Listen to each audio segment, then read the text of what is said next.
पंचकुला में international anti corruption day कार्यक्रम का आज आयोजन किया गया। कार्यक्रम में सीएम मनोहर लाल पहुंचे एक विशेष अतिथि के तौर पर। भाषणों से उन्होंने साफ तौर पर ये कह दिया कि भाषणों से ये जो भ्रष्टाचार है, ये जो करप्शन है, ये नहीं खत्म होने वाला। इसके लिए काम करना होगा, इसके लिए अधिकारियों को आगे आना होगा, धारणाएं बदलनी होंगी। उन्होंने कहा कि चीजें बेहतर करने के लिए कदम आगे बढ़ाने होंगे। गरीब जनता का इस भ्रष्टाचार से, इस करप्शन से सीधा उन पर जो है वो असर पड़ता है, उनकी मुसीबतें बढ़ती हुई नजर आती हैं। उन्होंने कहा हमारी सरकार ने बिना पर्ची, बिना खर्ची युवाओं को नौकरी दी है। यानी कि मनोहर सरकार इस इंटरनेशनल करप्शन डे पर जो है वो समारोह का आयोजन किया गया, कार्यक्रम का आयोजन किया गया, उस कार्यक्रम में पहुंचे और साफ तौर पर उन्होंने कहा कि उनकी सरकार बिना पर्ची, बिना खर्ची के जो है वो युवाओं को नौकरी देने में सफल हुई है। मित्रों, जैसा हमको पता कि आज अंतर्राष्ट्रीय एंटी करप्शन डे, भ्रष्टाचार निरोधक दिवस 9 दिसंबर इस रूप में सारी दुनिया में इस पर चर्चा होती है। और चूंकि एक समाज में बहुत ही एक बड़ी बुराई है, कैंसर है, और इस समस्या के लिए हमेशा जनता को जागरूक करना, नेताओं को जागरूक करना, ब्यूरोक्रेसी को जागरूक करना, ये बहुत आवश्यक है। तो हमारे जो एंटी करप्शन ब्यूरो है, आज उन्होंने इस कार्यक्रम का आयोजन यहाँ किया था। हमारे जितने अधिकारी हैं, हर एक विभाग के सीवीओज हैं, एंटी करप्शन ब्यूरो के जो अधिकारी हैं, पुलिस के अधिकारी हैं, ऐसे सब लोग आज यहाँ थे। और साथ में ही जो हमारा हरियाणा कर्मयोगी इस नाम से एक प्रशिक्षण चल रहा है, जिसके अंतर्गत 3 लाख कर्मचारी और अधिकारियों का प्रशिक्षण ये होगा।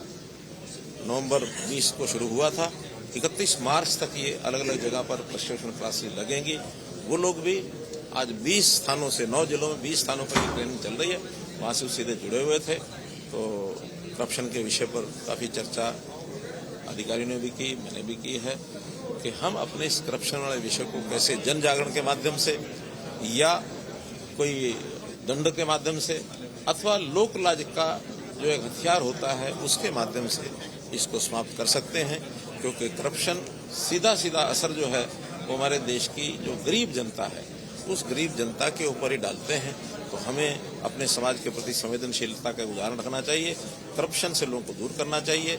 मुझे ये भी एक संतोष है कि पिछले 9 वर्ष में हमने जितना काम किया उसमें करप्शन हमारे प्रदेश में काफ़ी कम हुई है, लेकिन जितनी है उसको भी ना हो, इसके लिए सबको हमको प्रयत्न करना चाहिए। आज इंटरनेशनल एंटी करप्शन डे है और इस मौके पर मुख्यमंत्री मनोहर लाल ने कार्यक्रम में शिरकत की, जहां पर एंटी करप्शन ब्यूरो के अधिकारियों को सम्मानित किया गया, जिन्होंने उत्कृष्ट कार्य किया। इस दौरान मुख्यमंत्री ने कहा कि किसी भी राज्य के विकास के लिए जरूरी है कि भ्रष्टाचार को रोका जाए और इसके लिए एंटी करप्शन ब्यूरो की शुरुआत की गई थी। इसके अलावा हरियाणा में मिशन जो है कर्मयोगी चल रहा है, जिसमें लगातार भ्रष्टाचारियों पर नकेल भी कसी जा रही है और जल्द से जल्द उनकी गिरफ्तारी भी हो रही है। मुख्यमंत्री का कहना है चाहे कोई छोटा अधिकारी हो या कोई बड़ा अधिकारी हो, यदि वो रिश्वत लेता है, पकड़ा जाता है, तो कार्रवाई उसके तहत भी की जा रही है। हालांकि एनसीआरबी के डेटा को लेकर उन्होंने कहा कि इसके आंकड़े गलत है, हाँ कुछ कमियां जरूर है, उन्हें जल्द से जल्द जो है ठीक किया जाएगा। हालांकि 2022 के आंकड़े हरियाणा में ये बताते हैं कि भ्रष्टाचार जो है वो अपने चरम पर है, यानी कि कई जगहों पर भ्रष्टाचार बहुत ज्यादा है, जिसको लेकर विपक्ष भी लगातार हरियाणा सरकार को घेरता हुआ नजर आ रहा है।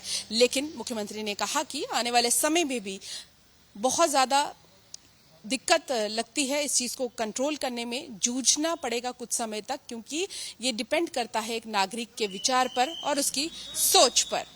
कैमरा पर्सन जतिन के साथ पूजा वर्मा, डेली पोस्ट पंजाब, हरियाणा, हिमाचल।